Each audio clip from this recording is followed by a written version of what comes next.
జయ దుర్గాభవాని, జయ జయ దుర్గాభవాని. ఈ సంవత్సరం శ్రీ శ్రీ విజయ కనకదుర్గ అమ్మవారి సన్నిధిలో అమ్మవారి యొక్క విగ్రహ ప్రతిష్ట, కలశ ప్రతిష్ట కూడా చేయడం జరుగుతుందండి.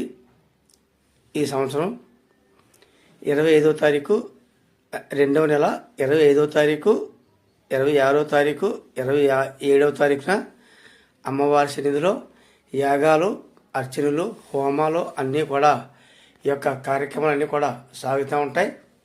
అందులో భాగంగా మనకి ఒక ముఖ్యమైనటువంటి మంచి సందేశం ఏమిటంటే, మనం గత 20 సంవత్సరాలుగా 10 సంవత్సరాలుగా చాలామంది చూచుకొండల భక్తులు అందరూ కూడా మాలాధారణ దసరాకి వేస్తున్నారు.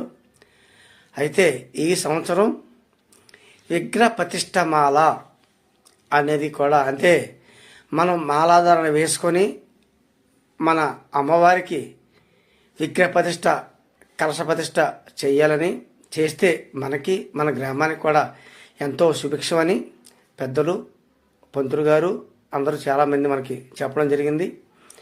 అందులో భాగంగా ఈ సంవత్సరం 2వ నెల 18వ తారీఖున తెల్లవారి బుధవారంగా 9 రోజులు మాలాధారణ వేసుకొని ప్రతి ఒక్కరు కూడా అమ్మవారి యొక్క విగ్రహ ప్రతిష్టలో పాల్గొవాలని మరీ కోరుతున్నానండి. ఇన్ని రోజులు పెట్టి వేసిన మాలాధారణ ఒక భాగం అయితే ఇటువంటి కార్యక్రమం మనకి జీవితంలో ఎప్పుడు కూడా మనకు రాదు. మనం మాలాధారణ వేసుకొని అమ్మవారి విగ్రహ ప్రతిష్ఠ చేయడం అనేది ఎక్కడా కూడా జరగదు. ఆ విధంగా కూడా ఎక్కడా కూడా టైం టేబుల్ మనకి మ్యాచ్ అవ్వదు. ఉప్మాకి ఏకాదశి రోజున అమ్మవారికి విగ్రహ ప్రతిష్ఠ కూడా జరుగుతుంది. అందులో భాగంగా ప్రతి ఒక్కరూ కూడా అమ్మవారి యొక్క మాలాధారణ వేసుకొని అమ్మవారి యొక్క పూజా కార్యక్రమంలో పాల్గొవాలని మరీ కోరుచున్నానండి. ఎందుకంటే మనం 9 రోజులు మాల వేసుకోవచ్చు. 18వ తారీఖుని మాల వేస్తే 9 రోజులు పూర్తవుతుంది. లేకపోతే 5 రోజులు వేసుకోవచ్చు. 3 రోజులు కూడా మాలాధారణ వేసుకోవచ్చు. అవకాశం ఉన్నంత వరకు కూడా ప్రతి ఒక్కరు కూడా అమ్మవారి యొక్క మాలాధారణ వేసుకోండి. అలాగే ఇంతవరకు దసరాకైతే మాలాధారణకి కమిటీ వరకు మనం డబ్బు ఇచ్చేవాళ్ళమి.